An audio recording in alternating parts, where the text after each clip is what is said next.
Hello दोस्तों, कैसे हो आप सब। आशा करता हूँ कि सब अच्छे होंगे। तो चलिए आइए स्टार्ट करते हैं आज का वीडियो। और आज का जो वीडियो रहने वाला है वो है यूटेट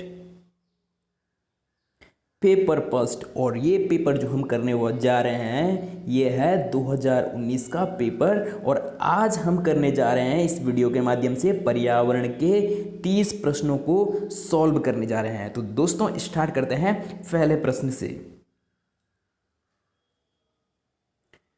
तो प्रश्न है, उष्णकटिबंधीय वनों में नहीं पाया जाता है सागौन, आयरनवुड, सॉल, चीड़। तो दोस्तों इसका जो सही आंसर हो जाएगा, जो उष्णकटिबंधीय वन है उनमें कौन सा नहीं पाया जाता है, तो चीड़ के वृक्ष उन वनों में, उष्णकटिबंधीय वनों में नहीं पाए जाते हैं। तो चलिए दोस्तों बढ़ते हैं अगले प्रश्न की ओर।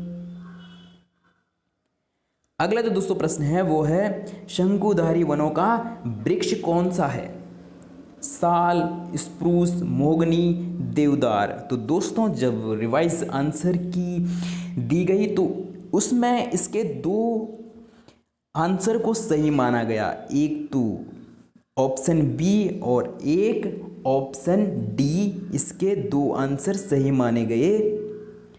स्प्रूस और देवदार क्या होते हैं, शंकुधारी वन होते हैं। तो चलिए इसको चित्र के माध्यम से हम क्या शंकुधारी वनों का क्या बना देंगे, चित्र बना लेंगे। तो जो वृक्ष इस प्रकार के होते हैं, शंकुधारी वन इस प्रकार के, जैसे देवदार के वृक्ष देखे होंगे आपने, तो इस प्रकार का उनका आकार होता है, आकृति होती है। तो चलिए बढ़ते हैं अगले प्रश्न की ओर।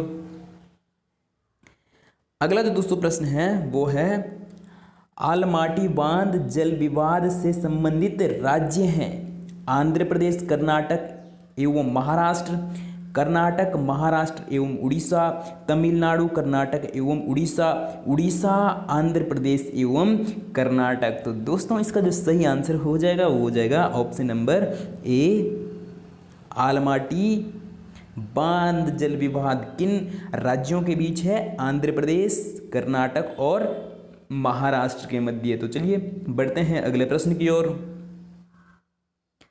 अगला जो दोस्तों प्रश्न है वो है, सर्वाधिक प्रचलित जैव कीटनाशक हैं आक, दतूरा, नीम, बबूल। तो दोस्तों इसका जो सही आंसर हो जाएगा वो हो जाएगा ऑप्शन नंबर सी, नीम क्या है, सर्वाधिक प्रचलित जैव कीटनाशक है हिंद में से।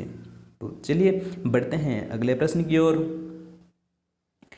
अगला जो दोस्तों प्रश्न है वो है, पर्यावरण के किस वैचारिक क्षेत्र में पदार्थ के लिए न्यूनतम भंडारण क्षमता है। तो दोस्तों पहले प्रश्न को अच्छे से समझ लो, पर्यावरण के किस वैचारिक क्षेत्र में पदार्थ, पर्यावरण के किस वैचारिक क्षेत्र में पदार्थ की न्यूनतम भंडारण क्षमता है। ऑप्शन ए है वायुमंडल, बी है स्थलमंडल और सी है जलमंडल और डी है जीवमंडल। तो दोस्तों इसका जो सही आंसर हो जाएगा वो हो जाएगा ऑप्शन नंबर ए, वायुमंडल में क्या है, पदार्थों की न्यूनतम भंडारण की क्षमता पाई जाती है। तो चलिए दोस्तों बढ़ते हैं अगले प्रश्न की ओर। अगला जो दोस्तों प्रश्न है वो है, एक पारिस्थितिक तंत्र में ऊर्जा प्रवाह द्विदिशीय, चक्रीय, एक दिशीय और बहुदिशीय। तो दोस्तों जो पारिस्थितिक तंत्र होता है उसमें क्या है, सिंगल चेन फूट होती है। और जो खाद्य जाल होता है उसमें क्या है, इस प्रकार से खाद्य जाल होता है, एक ही जानवर को क्या है अन्य जानवर भी खाते हैं। तो खाद्य जाल में क्या बनती है, इस प्रकार का जाल बनता है। और पारिस्थितिक तंत्र में क्या है, एक सिंगल चैन बनती है। तो दोस्तों इसका जो सही आंसर हो जाएगा वो हो जाएगा ऑप्शन नंबर सी, एक दिशीय। तो चलिए बढ़ते हैं अगले प्रश्न की ओर। अगला थोड़ा प्रश्न बड़ा है तो इसके आकार को थोड़ा सा छोटा कर लेंगे। तो प्रश्न है दोस्तों, निम्न में कौन सा कथन असत्य है। हमें असत्य प्रश्न की क्या करनी है, पहचान करनी है, असत्य ऑप्शन की पहचान करनी है। ऑप्शन ए है, कार्बनिक पोषक तत्वों का पारिस्थितिक तंत्र में पुनर्चक्रण होता है। बी है, पारिस्थितिक तंत्र में ऊर्जा प्रवाह कार्बन कार्बन बंध के रूप में होता है। और ऑप्शन सी है पारिस्थितिक तंत्र में ऊर्जा का पुनर्चक्रण होता है। तो दोस्तों इसका जो सही आंसर हो जाएगा वो हो जाएगा ऑप्शन नंबर सी, इसका सही उत्तर हो जाएगा। तो चलिए दोस्तों, ऑप्शन नंबर सी इसका सही आंसर हो जाएगा। तो चलिए बढ़ते हैं अगले प्रश्न की ओर। अगला जो दोस्तों प्रश्न है वो है EIA का पूरा नाम। तो दोस्तों इसका जो सही आंसर हो जाएगा वो हो जाएगा ऑप्शन नंबर सी, इसका सही उत्तर हो जाएगा इन्वायरमेंट इफेक्ट असेसमेंट, इसका सही उत्तर हो जाएगा। तो चलिए दोस्तों बढ़ते हैं अगले प्रश्न की ओर। अगला जो दोस्तों प्रश्न है वो है प्रत्येक वर्ष पृथ्वी दिवस मनाया जाता है। तो दोस्तों पृथ्वी दिवस कब मनाया जाता है? 22 अप्रैल को पृथ्वी दिवस मनाया जाता है और 5 जून को पर्यावरण दिवस मनाया जाता है और 26 जनवरी को गणतंत्र दिवस मनाया जाता है। तो चलिए दोस्तों बढ़ते हैं अगले प्रश्न की ओर। तो इसका सही आंसर हो जाएगा ऑप्शन नंबर बी, 22 अप्रैल। तो बढ़ते हैं अगले प्रश्न की ओर।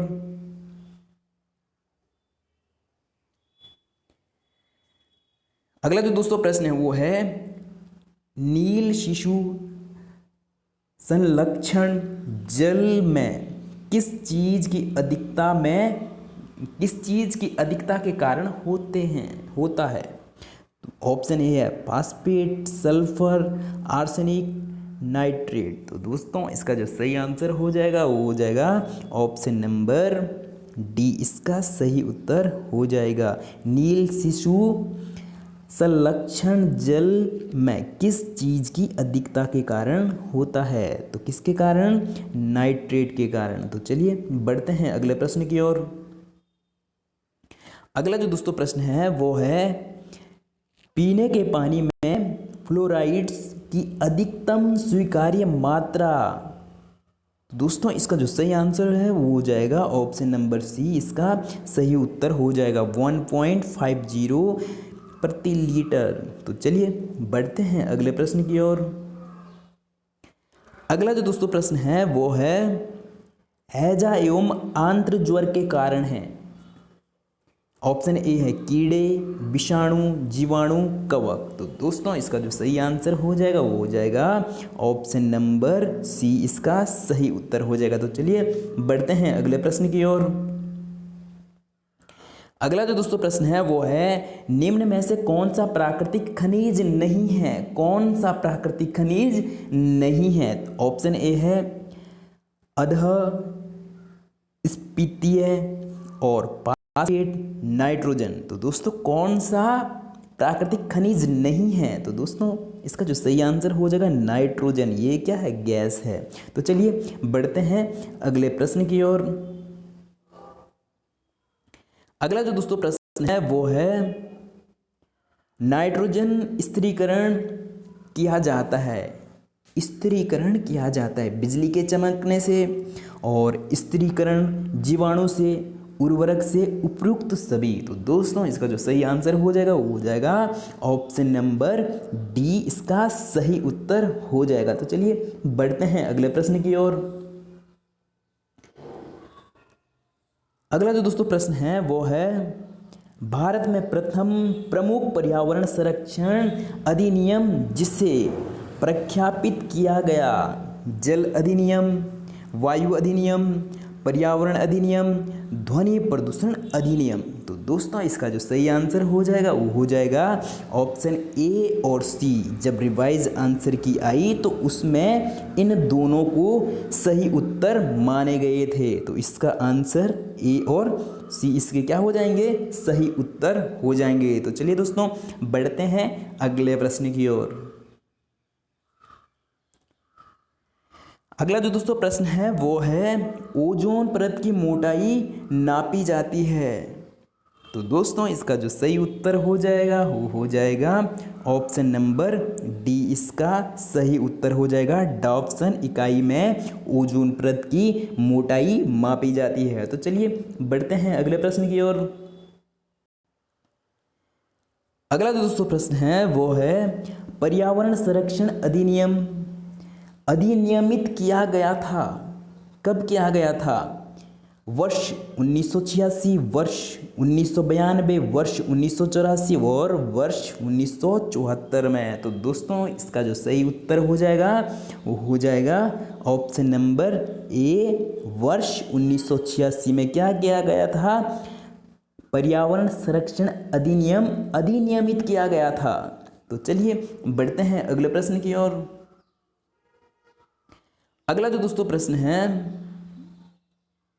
वो है समेकित बाल विकास सेवा ICDS का प्रमुख उद्देश्य है प्रतिरक्षा, स्वास्थ्य जांच एवं सिफारिश सेवाएं और पूर्व स्कूली एवं औपचारिक शिक्षा, उपयुक्त सभी। तो दोस्तों इसका जो सही उत्तर हो जाएगा वो हो जाएगा ऑप्शन नंबर डी, इसका सही उत्तर हो जाएगा। तो चलिए बढ़ते हैं अगले प्रश्न की ओर।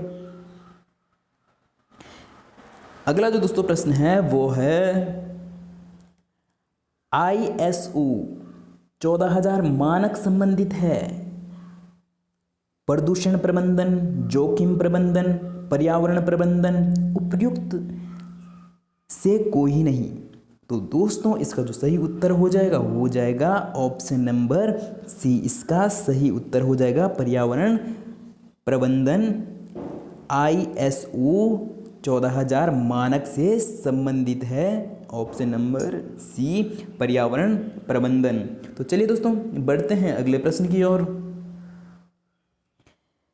अगला जो दोस्तों प्रश्न है वो है सौर ऊर्जा संग्रहित होती है कार्बन कार्बन बंध में, हरी पत्तियों में, जीवाश्म ईंधन में और बायोमास रूप में। तो दोस्तों इसका जो सही आंसर हो जाएगा वो हो जाएगा option number A, carbon carbon बंध में क्या होती है? सौर ऊर्जा संग्रहित की जाती है। तो चलिए बढ़ते हैं अगले प्रश्न की ओर। अगला जो दोस्तों प्रश्न है वो है कुछ जीव जैसे घास, सिंहवर्णी, चूहे, टिंडे एवं मल एक खाली स्थान पर रहते हैं, सामूहिक रूप से इन्हें कहते हैं पारिस्थितिक तंत्र और समुदाय, जन समुदाय, पारिस्थितिक सहयोग। तो दोस्तों इसका जो सही आंसर हो जाएगा वो हो जाएगा ऑप्शन नंबर बी, समुदाय। तो चलिए बढ़ते हैं अगले प्रश्न की ओर। अगला प्रश्न थोड़ा सा बड़ा है तो इसके आकार को हम थोड़ा सा छोटा कर लेंगे।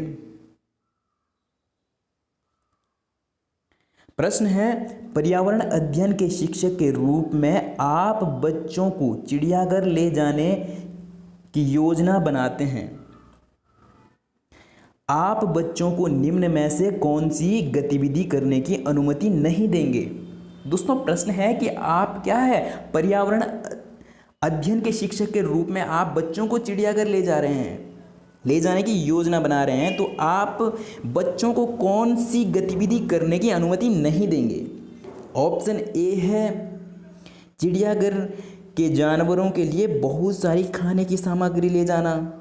तो दोस्तों आप क्या है ये अनुमति नहीं देंगे कि आप के जो बच्चे हैं वो क्या है चिड़ियाघर में जानवरों के लिए बहुत सारी खाने की सामग्री लेके जाएं, तो ऐसी अनुमति आप नहीं देंगे। और ऑप्शन बी है चिड़ियाघर में विभिन्न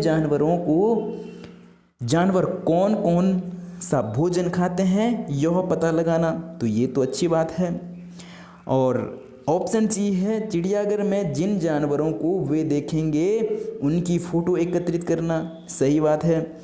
और चिड़ियाघर में उन्होंने जो देखा उसका चित्र बनाने के लिए उनकी ड्राइंग की कॉपी को साथ ले जाना।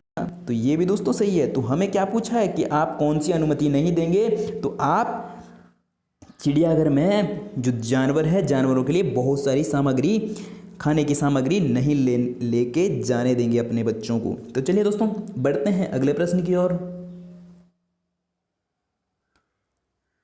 अगला प्रश्न भी थोड़ा सा बड़ा है।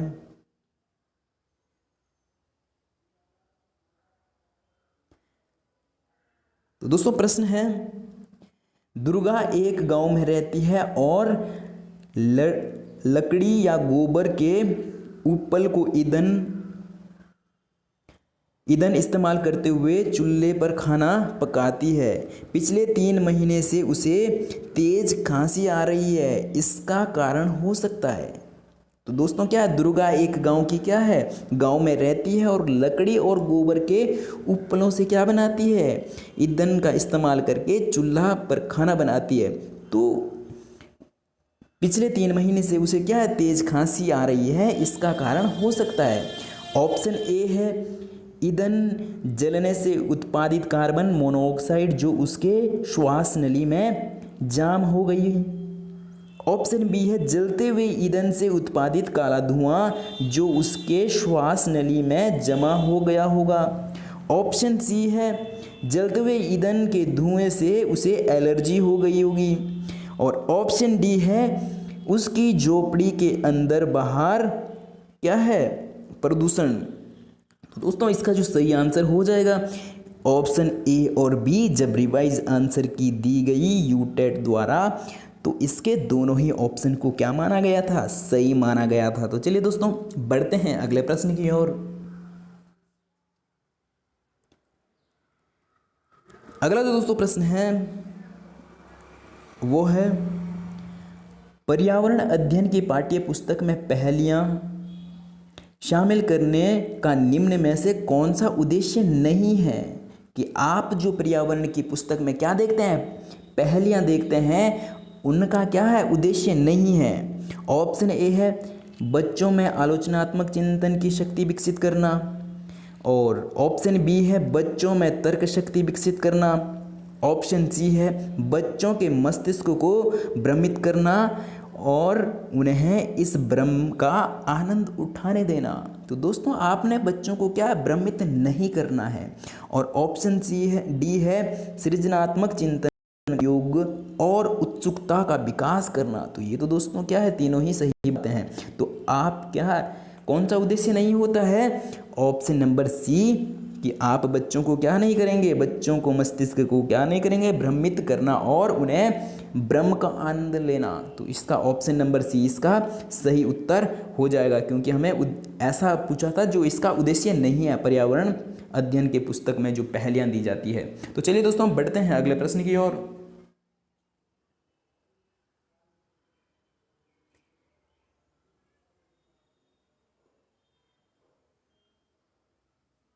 दोस्तों प्रश्न है दोपहर के भोजन अवकाश के बाद पर्यावरण अध्ययन पढ़ाते समय आप पाते हैं कि छात्र पाठ में रुचि नहीं ले रहे हैं, आप क्या करेंगे।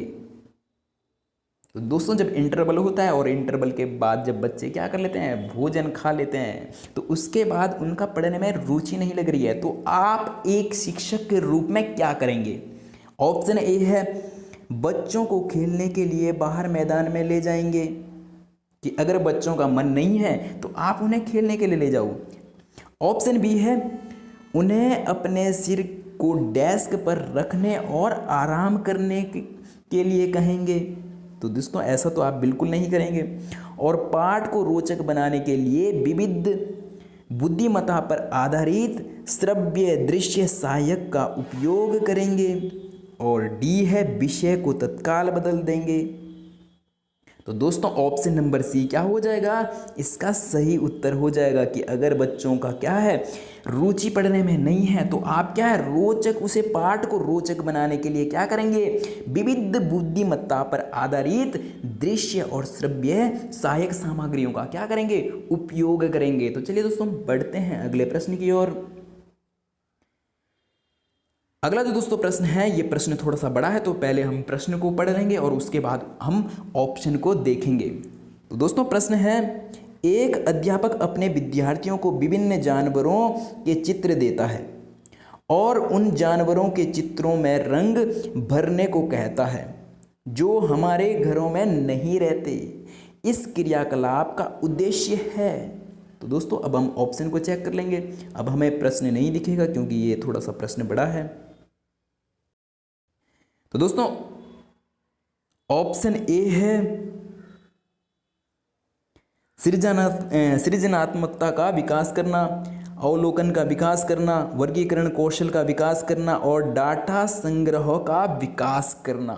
तो दोस्तों तीनों ही बातें क्या है, ये सही है, लेकिन जो ऑप्शन डी है डाटा संग्रह करना, ये क्या है, गलत हो जाएगा। तो ऐसा कौन सा ऑप्शन है जिसमें ए बी सी है, तो ऑप्शन नंबर बी इसका सही उत्तर हो जाएगा। तो चलिए दोस्तों हम बढ़ते हैं अगले प्रश्न की ओर।